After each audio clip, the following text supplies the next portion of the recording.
As expected ಸಂಪುಟ ಸಹೋದ್ಯೋಗಿಗಳು ಮುಖ್ಯಮಂತ್ರಿಗಳ ಬೆನ್ನಿಗೆ ನಿಂತಿದ್ದಾರೆ. ರಾಜೀನಾಮೆಯ ಪ್ರಶ್ನೆಯೇ ಬೇಡ, ಸಿದ್ದರಾಮಯ್ಯನವರು ರಾಜೀನಾಮೆ ಕೊಡುವ ಅಗತ್ಯವೇ ಇಲ್ಲ, ವಿಪಕ್ಷಗಳ ಒತ್ತಡಕ್ಕೆ ಮಣಿಯದಂತೆ ಸಿದ್ದರಾಮಯ್ಯನವ್ರಿಗೆ ಬೆಂಬಲ ಕೊಡೋದಕ್ಕೆ ಇವತ್ತು ಅಫಿಷಿಯಲಿ ಸಿದ್ದರಾಮಯ್ಯನವರು ಕೂಡ ಇವತ್ತು ಸಂಜೆ ಮೀಟಿಂಗ್ ಆದಾಗ ಹೇಳ್ತಾರೆ. ಜೊತೆಗೆ ಈಗಾಗಲೇ ಮಾತನಾಡ್ತಾ ಇರುವಂತಹ ಸಚಿವ ಸಂಪುಟದ ಸದಸ್ಯರುಗಳು ಕೂಡ ಅದೇ ಹೇಳ್ತಿದ್ದಾರೆ. ರಾಮಲಿಂಗಾರೆಡ್ಡಿ ಮಾತನಾಡಿದ್ರು, ಏನು ಇಲ್ಲ, ರಾಜೀನಾಮೆ ಕೊಡೋ ಪ್ರಸಂಗನೇ ಇಲ್ಲ, ಅವರೇ ಮುಂದುವರಿಬೇಕು ಅಂತ. ಯಾವ ತಪ್ಪಿದೆ ಅಂತ ರಾಜೀನಾಮೆ ಕೊಡಬೇಕು ಅಂತ ಸಂತೋಷ್ ಲಾಡ್ ಪ್ರಶ್ನೆ ಮಾಡ್ತಾರೆ.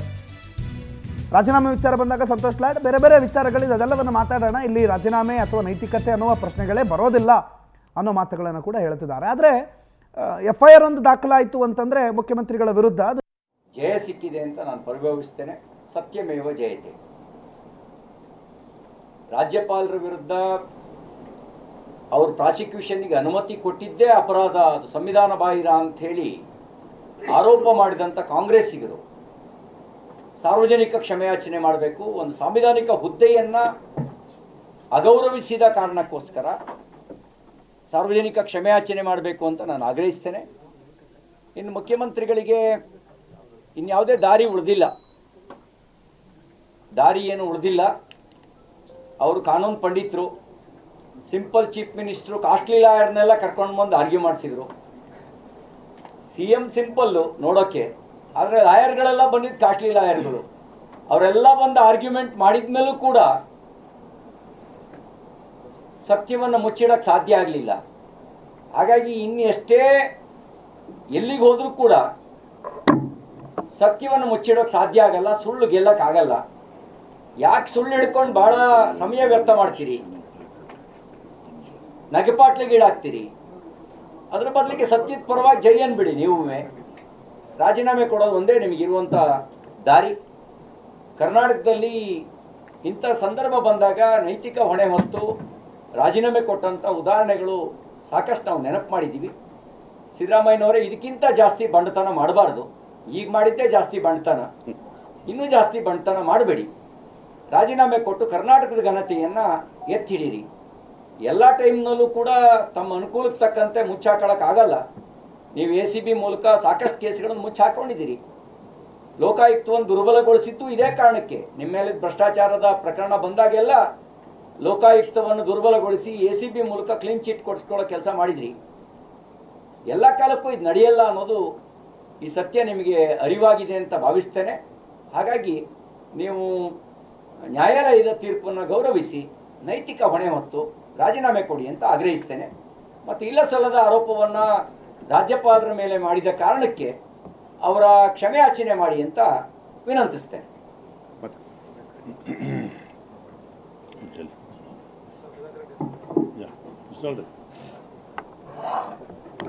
ರಾಜ್ಯದ ಸಹ ಉಸ್ತುವಾರಿಗಳಾಗಿರ್ತಕ್ಕಂಥ ಮಾನ್ಯ ಶ್ರೀ ಸುಧಾಕರ್ ರೆಡ್ಡಿ ಅವರು ಮಾತನಾಡ್ತಾರೆ.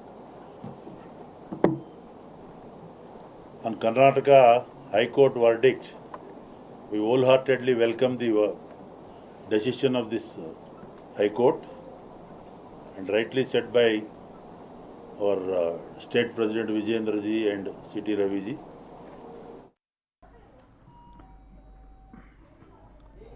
ಈಗ FIR ದಾಖಲಾದರೆ ಏನು ಅಂತ, FIR ಒಂದು ವೇಳೆ ದಾಖಲಾಯಿತು ಅಂತಂದರೆ ಒಬ್ಬರು ಚುನಾಯಿತ ಸರ್ಕಾರದ ಪ್ರತಿನಿಧಿಯಾಗಿರುವ ಮುಖ್ಯಮಂತ್ರಿಗಳ ವಿರುದ್ಧ FIR ದಾಖಲಾಗಿದ್ದು, ಅದು ಸಾಮಾನ್ಯವಾಗಿ ಒಂದು FIR ಅಲ್ಲ, ಅದು ನೈತಿಕತೆಗೆ ಅವಕಾಶ ಮಾಡಿಕೊಡುತ್ತಾ? ನೈತಿಕತೆ ಅನ್ನೋದು ಇಲ್ಲಿ ಬರುತ್ತಾ? ನೈತಿಕತೆಯ ಆಧಾರದ ಮೇಲೆ ರಾಜೀನಾಮೆ ಕೊಡಬೇಕಾದಂಥ ಅವಶ್ಯಕತೆ ಇಲ್ಲಿ ಎದ್ದು ಕಾಣುತ್ತಾ? ಸಿದ್ದರಾಮಯ್ಯನವರ ರಾಜಕೀಯ ಜೀವನ ಭಾಳ ಯಾವುದೇ ಕಪ್ಪು ಚುಕ್ಕೆ ಇಲ್ಲದ ರಾಜಕೀಯ ಜೀವನ ಅಂತ ಅವರೇ ಹೇಳ್ಕೊತಾರೆ. ಆದರೆ ಆ ಜೀವನದಲ್ಲಿ ಈಗ ಸಂಧ್ಯಾಕಾಲದಲ್ಲಿ ಒಂದು ರೀತಿಯ ಕಾರ್ಮೋಡ ಕವಿದಂಗಿದೆ. ಪ್ರಾಸಿಕ್ಯೂಷನ್ ಹೈಕೋರ್ಟ್ ಅನುಮತಿ ಕೊಟ್ಟಿರೋ ಹಿನ್ನೆಲೆಯಲ್ಲಿ ಈಗ ಸಿದ್ದರಾಮಯ್ಯನವರ ನಿವಾಸಕ್ಕೆ ಅವರ ಆಪ್ತ ಸಚಿವರುಗಳ ದಂಡೆ ಆಗಮಿಸ್ತಾ ಇದೆ. ಸಿದ್ದರಾಮಯ್ಯನವ್ರ ಜೊತೆ ಮಾತನಾಡೋದಕ್ಕೆ ಅವರ ವಕೀಲರು, ಆಪ್ತ ಸಚಿವರುಗಳ ಜೊತೆಗೆ ಸಿದ್ದರಾಮಯ್ಯ ಇವತ್ತು ಸಭೆ ನಡೆಸ್ತಾರೆ. ವಾಟ್ ನೆಕ್ಸ್ಟ್ ಅನ್ನೋದ್ರ ಬಗ್ಗೆ ಬೈರತಿ ಸುರೇಶ್ ಇದ್ದಾರೆ, HC ಮಾದೇವಪ್ಪನವರಿದ್ದಾರೆ, MB ಪಾಟೀಲ್ರಿದ್ದಾರೆ, ಅವರ ಸಂಪುಟ ಸಹೋದ್ಯೋಗಿಗಳು. ಅದರಲ್ಲಿ ಭಾಳ ಪರಮಾಪ್ತರು ಅಂತ ಗುರುತಿಸ್ಕೊಂಡಿರೋರು HK ಪಾಟೀಲ್ರು, ಶಿವರಾಜ್ ತಂಗಡಗಿ, D ಸುಧಾಕರ್ ಇವರೆಲ್ಲ ಈಗಾಗಲೇ ಕಾವೇರಿ ನಿವಾಸಕ್ಕೆ ಆಗಮಿಸಿದ್ದಾರೆ. ಹೈಕೋರ್ಟ್ ಆದೇಶದ ಬೆನ್ನಲ್ಲೇ ಮಹತ್ವದ ಸಮಾಲೋಚನೆ ಇವತ್ತಿಲ್ಲಿ ನಡೆಯುತ್ತೆ. ಮುಖ್ಯಮಂತ್ರಿಗಳ ನಿವಾಸದಲ್ಲಿ ಅವರ ವಕೀಲರ ಟೀಮ್ ಮತ್ತು 10 ಜನ ಹಿರಿಯ ಸಚಿವರುಗಳು, ಪರಮಾಪ್ತ ಸಚಿವರುಗಳು ಭೇಟಿ ಮಾಡಿ ಮುಂದೇನು ಅನ್ನೋದ್ರ ಬಗ್ಗೆ ಚರ್ಚೆ ನಡೆಸ್ತಾರೆ.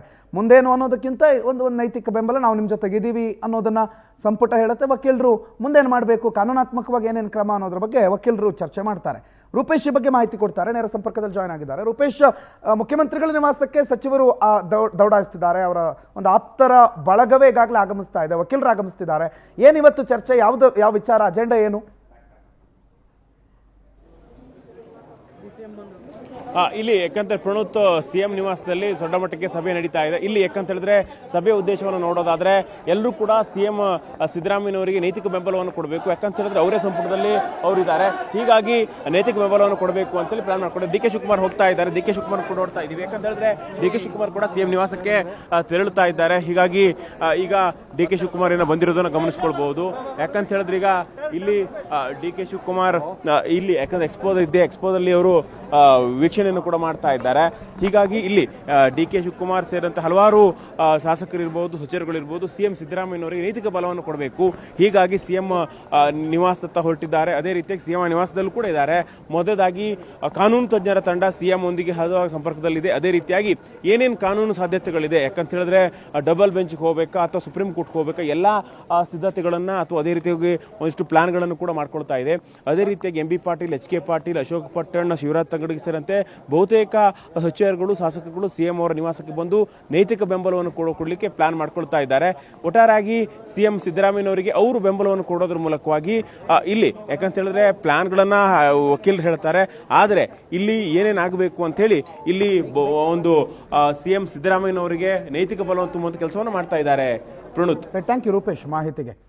ನಾವು ಬೇರೆ ಬೇರೆ ಕೇಸ್ಗಳ ಬಗ್ಗೆ ಮಾತಾಡೋದು ಬೇಡ. ಈಗ ಬೇರೆ ಯಾರ್ದೋ ಸಂಪುಟದಲ್ಲಿರುವ ಯಾರೋ ಸಚಿವರು, ಯಾರೋ ಮುಖ್ಯಮಂತ್ರಿಗಳು ಇಂಥ ಸಂದರ್ಭ ಬಂದಾಗ ರಾಜೀನಾಮೆ ಕೊಟ್ಟರಾ ಇಲ್ವಾ ಬಿಡಿ, ಅದು ಬೇರೆ ಚರ್ಚೆ. ಆದರೆ ಇದೇ ಸಿದ್ದರಾಮಯ್ಯನವ್ರ ಸಂಪುಟದಲ್ಲಿ ಒಬ್ಬರು ಸಚಿವರ ಮೇಲೆ ಏನೋ ಒಂದು ಆರೋಪ ಬಂತಲ್ಲ, ನಾಗೇಂದ್ರ ಅನ್ನೋರ ಮೇಲೆ. ಆವಾಗ ಅವ್ರ ಮೇಲೆ ತನಿಖೆ ಆಗಿ ಪ್ರೂವ್ ಆಗಿದ್ದಲ್ಲ. ತನಿಖೆಗೆ ಇಡಿ ಬಂದಾಗ ಅವ್ರನ್ನ ಅರೆಸ್ಟ್ ಮಾಡಿರೋ ಸಂದರ್ಭದಲ್ಲಿ ಅಥವಾ ತನಿಖೆ ವಿಚಾರ ಆರಂಭ ಆದಾಗಲೇ ಅಲ್ವಾ ನಾಗೇಂದ್ರ ಅವರು ರಾಜೀನಾಮೆ ಕೊಡೋ ಪ್ರಸಂಗ. ಹಾಗಾಗಿ ಇವ್ರದೇ ಸಂಪುಟದ ಸದಸ್ಯರೊಬ್ಬರಿಗೆ ಕೈಗೊಂಡಂತಹ ನಿರ್ಣಯವನ್ನು ಮುಖ್ಯಮಂತ್ರಿಗಳ ವಿಚಾರದಲ್ಲಿ ಅದೇ ಪಕ್ಷ ಕೈಗೊಳ್ಳುತ್ತಾ ಅನ್ನೋದು ಪ್ರಶ್ನೆ. ಸಿದ್ದರಾಮಯ್ಯನವರಾಗಿರೋದ್ರಿಂದ ಅಲ್ಲಿ ರಾಜೀನಾಮೆ ವಿಚಾರ ಪ್ರಸ್ತಾಪ ಯಾರು ಕೇಳೋದು? ಸಿದ್ದರಾಮಯ್ಯನವರಾದ್ರೆ ಅವತ್ತು ಕೇಳಿದ್ರೇನೋ. ಇವತ್ತು ಸಿದ್ದರಾಮಯ್ಯನವರು ರಾಜೀನಾಮೆ ಯಾರು ಕೇಳ್ತಾರೆ?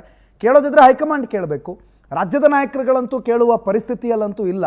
ಅಥವಾ ಕೇಳಿದ್ರೆ ಅದು ದಕ್ಷಿಣ ಭಾರತದಲ್ಲಿ ಅಧಿಕಾರದಲ್ಲಿರುವ ಅಥವಾ ದಕ್ಷಿಣ ಭಾರತದ ಹೆಬ್ಬಾಗ್ಲು ಅಂತ ಕರೆಸ್ಕೊಳ್ಳುವ ಕರ್ನಾಟಕದಲ್ಲಿ ಅಧಿಕಾರದಲ್ಲಿರುವಂಥ ಕಾಂಗ್ರೆಸ್ನ ನಾಯಕರುಗಳು ಒಂದು ವೇಳೆ ಕೇಳಿದ್ದೇ ಹೋದಾದರೆ ಇದು ಮನೆಯೊಂದು 3-4 ಬಾಗ್ಲು ಅನ್ನೋದು ಭಾಳ ಸ್ಪಷ್ಟ ಆಗುತ್ತೆ. ಅದಕ್ಕೆ ಕಾಂಗ್ರೆಸ್ಸಿಗರು ಆಸ್ಪದ ಮಾಡಿಕೊಡೋದಿಲ್ಲ, ಅವಕಾಶ ಮಾಡಿಕೊಡೋದಿಲ್ಲ. ಒಟ್ಟಾರೆ ಮುಖ್ಯಮಂತ್ರಿಗಳ ವಿಚಾರಕ್ಕೆ ಸಂಬಂಧಪಟ್ಟಂತೆ ಈಗ ಪ್ರಾಸಿಕ್ಯೂಷನ್ಗೆ ಕೊಟ್ಟಿರುವ ಅನುಮತಿ ಒಂದು ದೊಡ್ಡ ಮಟ್ಟದ ಸಂಕಷ್ಟಕ್ಕೆ ಮುಖ್ಯಮಂತ್ರಿಗಳಿಗ ಈಡು ಮಾಡಿಕೊಡ್ತಾ ಇದೆ.